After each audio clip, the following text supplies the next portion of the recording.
سڵاو ڕێز هاوڕێیان بابەتێکی کورت بوتان باز دەکەم ئەوەیە کە کاک ئەدهەم شێخ عوسمان شێخ ئەحمەد بارزانی دوێنێ دایکی وەفاتی کرد لێرەوە سەرخۆشی لێ دەکەم بەشداری خەمی کاک ئەدهەمین بەڵام ئەوەی گرنگەکەم لێرە باسی دەکەم بۆ مەسعود بارزانی ڕێگری کرد کە کاک ئەدهەم بڕواتە بارزان بوو ناشتنی دایکی و دانانی پرسە طبعا لێرە حەزەکەم باز بکەم کە ئەوەیە کەمین جار نییە مەسعود بارزانی بەرامبەر خەڵکانێک ئەم شتە دەکە یعنی ئەوانەی کە خلافی سیاسیان لەگەڵ مەسعود بارزانی هەیە هەموو وەختێک مەسعود بارزانی ئەو خلافە سیاسی تێکەڵ کردووە بە شتی شخصیەوە بە شتی کۆمەڵاتیەوە هەزارەها کەس هەبووە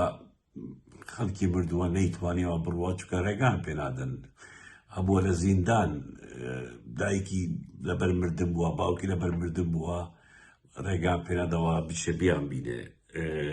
بۆ نمونە شێروانی بەڵام ئەوەی کە باوکی نەخۆش بوو ڕێگان پێنەدا بەڵام ئەوەی هەرە گرنگ بووم لێرە ئەوەیە باز بکەم کە مەسعود بارزانی مەسەلەی کاک ئەدهەم بە شتێکی شخصی وەریگرتووە چەندەکە کە ئەم شتێکی بابەتەکەی سیاسیە لەگەڵی بەڵام ڕێگە پێنەدانی بۆ ڕۆشتنی هەولێر بەڕاستی ئەمە بۆمان ڕادەگەێنێ کە ئەم کابرایە ئاهلی سیاست نییە یا ئەوە نییە سەرۆک حزب بێ یا ئەوە نییە سەرۆک عەشیر بێ یا ئەوە نییە ئەسڵەن لە کۆمەڵگا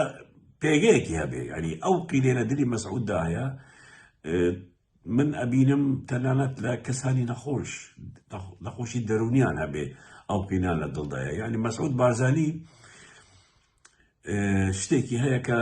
خلافێکی دەبێت لەگەڵ کەسێکی نزیکی خۆی یعنی خلافەکە وا دەکە پێیان دەڵێ هەر کەسێ لەگەڵ ئەو قسە بکە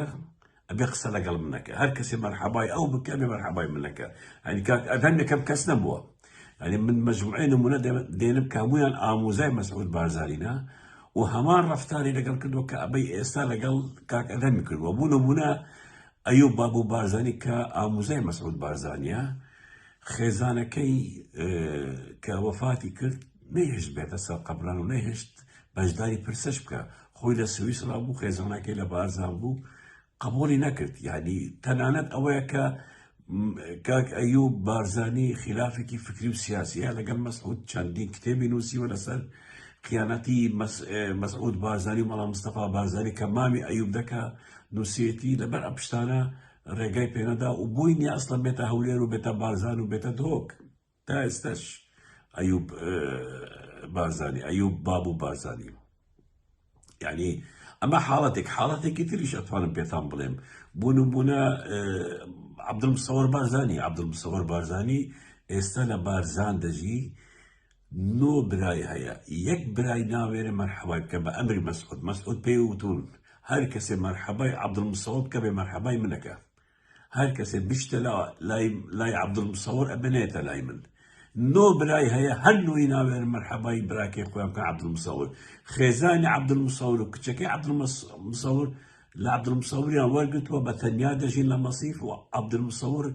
لە خانوویەکی بچووکدا دەژی لە بازان بەبێ سەیارە لەسەر تەقاعدەکەی خۆی دەژی کە کاتی خۆی مامۆستا وەرە زانکۆی سلێمانی هیچ کەسێک بووی نییە مەرحەبای بکە هەڵبەت هەڵوێستی کاک عەبدولمسەوەر یان ئەیوب بارزانی یان ئەدهەم بارزانی هەڵوێستی خۆراگریە هەڵوێستێکە کە قەت قبوڵیان نەکردووە تەنازل بوو مەسعود بارزانی بکەن هەڵەکانی بکەن هەروە نەوەی هین شێخ محەممەد خالد بارزانی کە دەکاتە ئاموزای مەسعود بارزانی نەوەکەی زاوای مەسعود بارزانی بوو خلافێکی عایلی دروست بوو لەگەڵ خێزانەکەی مەسعود کچەکەی لەوە وەرگرت و دومنانی هەبوو و ئێستاش ئەوەی پێی دەکرێت مەسعود بارزانی دژایەتی نەوەی شێخ محەممەد خالد دەکە کە ناوی ڕاغبە هەنی ڕاغب لە بارزان ئێستا هیچ لە شێخەکانی بارزان بە عەلەنی ناوێن مەرحەبای بکەن چونکە مەسعود وتی ئەوەی مەرحەبای ڕاغب بکەوێ مەرحەبای من نەکە باوکی ڕاغب کە ناوی ڕەبیعە ناوێنێ بشتە لای کوڕەکەی لەگەڵ کوڕەکەی قسە ناکەن لە ترسی مەسعود بارزانیە یعنی مەسعود بارزانی لەم نقطەیە بەڕاستی کابرایەکی نەخۆشە کابرایەکی نەخۆشە زۆر قینێکی گەورەی لە دڵدایە کابرایەکە نە ئەسوولی عەشایری دەزانێ نە ئەسوولی کۆمەڵایەتی دەزانێ هیچ نازانێ کە لەگەڵ کەسێک تووڕە بوو کە مشکلەی لەگەڵ کەسێک دروست دەبوو هەوڵ دەدا مشکلەکە بیکەتە خێزانی هەوڵ دەدا ئەوە کەسوکاری ها دەکەتە خێزانی و نایە کەس نزیک بێ و بەیان دەڵێ نابێ کەس مەرحەبای بکەن ئێستا نمونەکان پێتان دەڵێم کاک ئەدهم کاک ئەیوب عەبدولمسەور ڕاغب ئەمانە هەمووی ئاموزاکانی مەسعودن چوارن هیچ کەسێک ناوێرێ مەرحەوایان بکە لە شێخەکان ها لە ناو عایلەکان ئەوانە خەڵکی عادی خەڵکی گوندێک ئەوانە هیچ بەڵام ناو عایلە نابێ کەس مەرحەبا بکە بە ئەمری مەسعود ژنیان دەمرێ بویان نییە بچنە سەر قەبری دایکیان دەمرێن بویان نییە بچن پرسەدا بن یعنی ئەمە عەقڵەتێکی ژەنگاوی پیسی چەپەڵ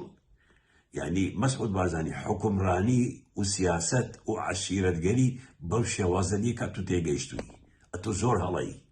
یعنی کاک ئەدهم دایکی مردووە دەیەوێ بچێ لەسەر قەبران و پرسەدا بنێ بۆ ڕێگا لێ دەگرێ کاک ئەدهم خلافێکی سیاسی لەگەڵ توی هەیە خلافێکی کۆمەڵاتی لەگەڵ تو نییە ئەیوب بارزانی خلافێکی کۆمەڵاتی لەگەڵ تو نییە خلافێکی سیاسی لەگەڵ توی هەیە عەبدولمسەور هەمان شت کەسانێکن بیر و باوەریان جیاوازە لە تو بۆ وایە لێ دەکەی لەسەر چه ئەساسێک یعنی ئەمەی مەسعود بارزانی دەکە بەرامبەر کەسە نزیکەکانی بەڕاستی زۆر خراپترە کە ئەوەی لەگەڵ کەسانی دووری خۆی دەکە ڕاستە ئەوانەی دووری خۆی داکوژێ تێرۆریان دەکە بەڵام لە عەبدولمسەوریشیانە لە داودێر لە عەبدولمسەوریاندا بوکسیان لێدا لەیاندا و ڤیدیۆشان کرد ئەو ڤیدیۆشان بۆ مەسعود بارزانی بتکە بیبینە سیر بکە خۆشی لێ ببینێ من لێرە دەڵێم من لێرە کەسانی وەک کاک ئەیوب کاک ئەدهم کاک ڕاغب کاک عەبدولمسەور کە لەناو عایلەی بارزانیە کەسانی جێگای ڕێزن ئەوانە خۆیان ڕاگرتووە ئەوانە تەنازولیان بۆ مەسعود و کوڕەکانی نەکردووە ئەوان لەناو ملەتی بارزان جێگای تەقدیسن بەڕاستی ملەتی بارزان ئەمانەی زۆری خۆش دەوێت چونکە دەزانێت ئەمانە سەرحەقن و مەسعود بە کەربووکینەوە تەعامل دەکا لێرەش من دووبارە سەرخۆشی لە کاک ئەدهم دەکەم و پێی دەڵێم ئەمە جێگای سەربەرزیە بوو کە درەندەیەکی وەک مەسعود بارزانی لە هاتنی تو بترسێ بچی پرسە و دایکت دابنی هیوادارم خەڵکی سلێمانی بەشداری پرسەی کاک ئەدهم بکەن ئەو شتەی کە مەسعود نەیویست بۆی بکەن لە بارزان ئێوە لە سلێمانی کوڕێ خۆتانە برای خۆتانە شاری ئەوە باواژە پاستن و سوپاسان دەکەم